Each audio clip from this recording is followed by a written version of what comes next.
Today we go to the sixth one, that is confidence. Confidence means belief in oneself and one's abilities. Okay, దాన్ని మనం తెలుగులో తనపై తనకున్న నమ్మకం లేదా ధైర్యం అంటాం. అండ్ ఫినాన్స్ వచ్చేసి self belief, assurance, courage. Self belief, assurance, courage. And తెలుగులో వచ్చే ధైర్యము, నమ్మకం, భరోసా. యాంటోనిమ్స్ వచ్చేసి doubt, fear, insecurity. Doubt, fear, insecurity. Where usage, so మనకి యూసేజ్ కూడా చాలా చాలా important. So that's why we go to the usage. Confidence is the first step to success. Confidence is the first step to success అంటే తెలియండి ఇక్కడ ధైర్యమే విజయానికి మొదటి అడుగు అని అర్థం. ఓకేనా? రైట్. ఓకేనా? Close. Next seventh word determination. Determination అంటే సంకల్పం లేదా పట్టుదల లేదా దృఢ నిశ్చయం. ఏదైనా సాధించాలని తప్పనే ఉంటాం మనం డిటర్మినేషన్ అంటాం. దానికి సంబంధించి ఇంగ్లీష్ లో మీనింగ్ వచ్చేసినాను firmness of purpose. Firmness of purpose. Next strong will to achieve anything. Strong will to achieve anything or something. దేనినైనా మనం సాధించవచ్చు అనేది ఇక్కడ మనకి ఇంగ్లీష్ లో మీనింగ్. తెలుగులో వచ్చేసి దృఢ సంకల్పం, దృఢ నిశ్చయం లేదా పట్టుదల. Next synonyms resolution, willpower, persistence.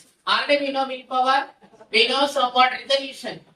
Mostly we use that new year resolution. అంటే న్యూ ఇయర్ కి కొత్త సంవత్సరం మనం ఎలా ఉండాలి, ఏం చేయాలి మనం డిసైడ్ చేస్తాం. దాన్ని ఏమంటామని రెజల్యూషన్ అంటాం. ఏమంటున్నానా? రెజల్యూషన్ అంటాం. Next persistence. PERSIS PNCE persistence. అందరూ రెడీ. పర్సిస్టెన్స్ అన్నా కూడా మనకి డిటర్మినేషన్. ఓకేనండి? So better to use this word for day to day communication by because this is new terminology. Persistence. ఓకేనా? విల్పవర్ అంటే తెలుసు, రెజల్యూషన్ అంటే కూడా కొంతమందికి ఐడియా ఉంది, కానీ పర్సిస్టెన్స్ అంటే మాత్రం ఎక్కువ మందికి ఐడియా ఉండదు. కాబట్టి better to use that word persistence. Persistence నేను అడుగుతా తర్వాత క్లాస్ లో మళ్ళీ ఇదే వర్డ్ మళ్ళీ అడుగుతున్నాను మీనింగ్. ఓకేనా? రైట్. మీరు ఎలా మనం గుర్తుంచుకుందాం. ఓకే. Next antonyms. ఇంతవరకు మనం ఏం చూసాం? Synonyms, resolution, willpower, persistence. దాని తెలుగులో వచ్చే సంకల్పం కావచ్చు, దృఢ సంకల్పం కావచ్చు, పట్టుదల కావచ్చు. Whereas in antonyms that is weakness, hesitation, laziness. Okay, ఇక్కడ డిటర్మినేషన్ కి ఆపోజిట్ పడినా వీక్నెస్, హెసిటేషన్, లేజినెస్. ఓకే, కింద మనకు తెలిసిందే సోమరి, బలహీనత, సంవాడు కొంచెం సంకోచంగా ఉండదు. దాన్ని ఏమంటాం మనం ఇక్కడ యాంటోనిమ్స్ తీసుకోండి determination. Okay. Next one usage in English. Usage in English that is with determination anything is possible. సంకల్పం లేదా పట్టుదల ఉంటే ఏదైనా సాధ్యమే అనే మనకి Telugu. Okay friend, nothing but seventh word. Okay. Next we go to the eighth word. Eighth word vocabulary that is hard work. Hard work అంటే మనకు ఆల్రెడీ తెలిసిందే కష్టపడడం. ఓకే, కష్టపడితే ఖచ్చితంగా ఫలితం ఉంటుంది. దాని మీనింగ్ చూడండి, putting in a lot of effort to achieve something. Putting in a lot of effort to achieve something. దాని అర్థం ఏంటంటే ఇక్కడ సింపుల్ గా కష్టపడటం. ఏదైనా ఒక విషయం మనం ఎఫర్ట్ పెడితే దాన్ని ఖచ్చితంగా సక్సెస్ అనేది వస్తుంది. ఓకే. దాని సినానిమ్స్ ఉందా మనకి? డెలిగెన్స్. DELIGNC.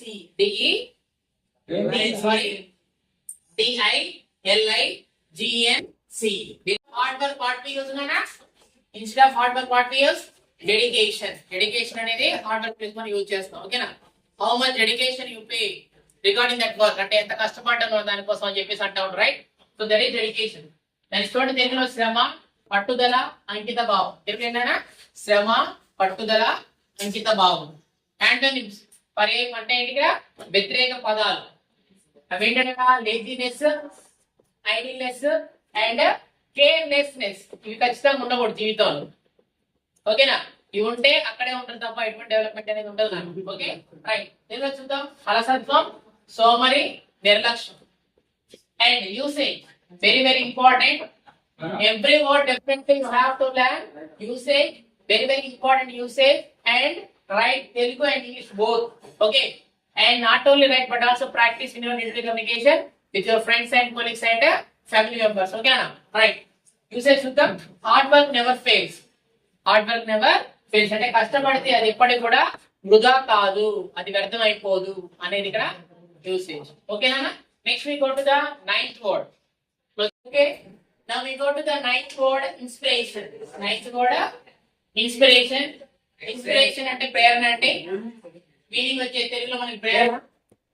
ఇంగ్లీష్ లో చూస్తే a person or idea that motivates or encourages.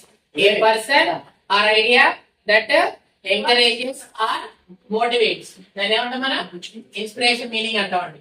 ఓకేనా? నెక్స్ట్ వచ్చేసి సినానిమ్స్.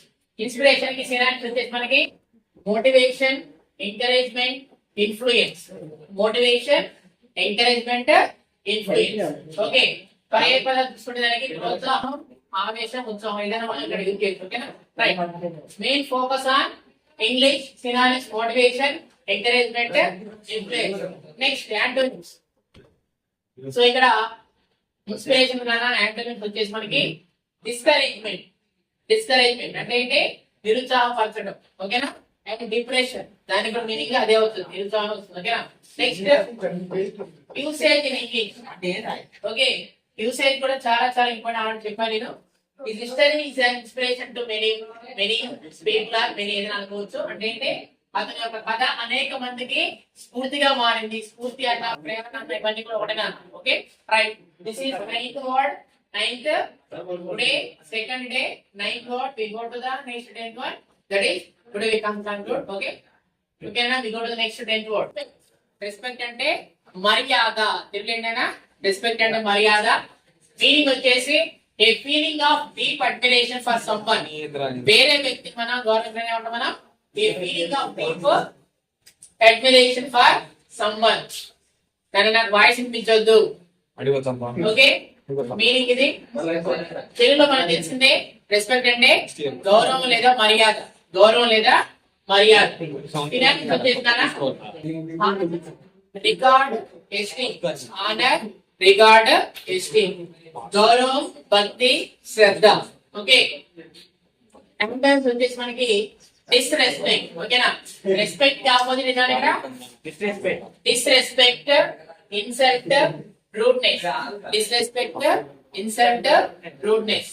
ఓకే, దీనిలో మనం తెలిసింది అవమానము, అపహాస్యము, అగౌరవం.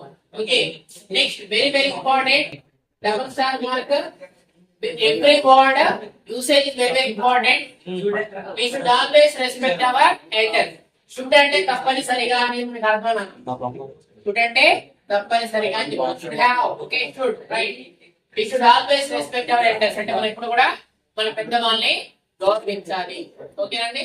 ఈ రోజు కూడా మనము డే 2 లో భాగంగా మరొక 5 మొత్తం కలిపి మనం డే 1, డే 2 రెండు కూడా కలిపి మనం 10 words కంప్లీట్ చేసుకున్నాం. Next class we go to the day 3 and we continue remaining 5. All the best friends. Not only write but also practice and better to utilize to your friends and family members and colleagues. All the very best. Take care. Bye friends.